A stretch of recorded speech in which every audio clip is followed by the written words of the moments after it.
did, and we enjoyed. But what happened was, let's go back to the Sugar Hill bit, right? So remember, when the Sugar Hill gang released their song, it set hip hop backwards because we were way more advanced than that, lyrically, consciously, right? So it put hip hop backwards. So we became always ahead of our time because that song put hip hop backwards. Also, it perpetuated something that was like forced, that's not truthful. Now you look at the three gentlemen who do that song. Wonder Mike, Hank, Master G. They were in popular culture. They were in MCs.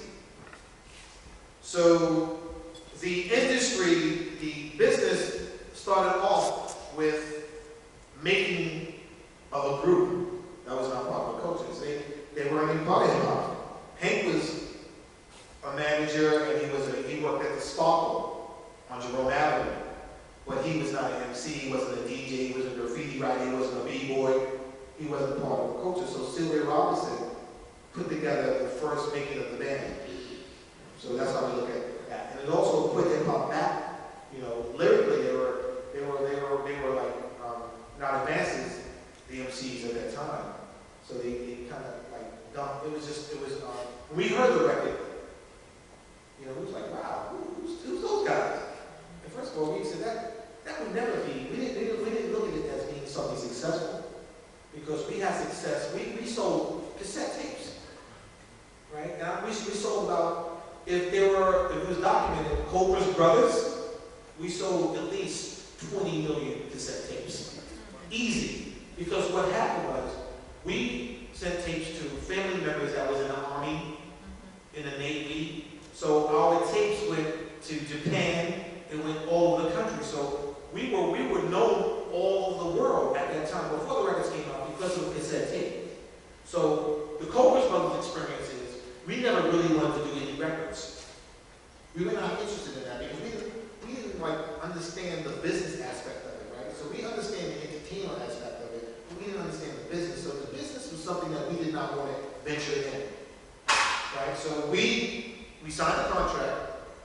I can honestly tell you that was one of the saddest days of my life because my vibration is not my vibration is about energy, right? I see things differently than most people, right?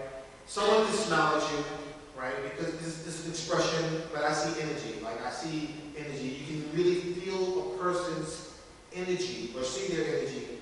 Not that the smile is just something that people do. Or shaking them out loud, what are you doing?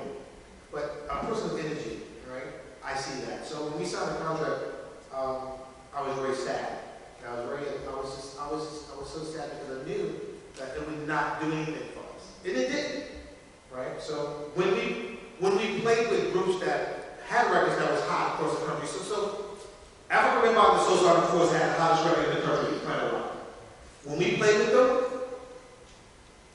after we got off, it was like, you sure that's not your record? Because Cobra's Brothers, we mastered performing on stage. We're master performers, right? So we can take your record, create one of our songs. So I'll give you an example. Cats in the Cradle, right? So we, Cats in the Cradle, the silver spoon, the little boy goes, the man on the move, so we go.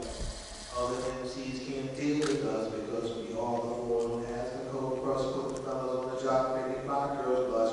You know we got a funky song, so won't you come and sing and dance along? We got 2 DJs on the wheel of steel, Charlie Chase and Tony Tone at the top of the field. That's the super competition better be, or we're rocking to. So that's what we do. So so our lyrical content and flow is timeless because those songs are timeless. So when we perform, people go, you know, so that's our take. So thank you for your question. I hope I answered your question. Thank you very much.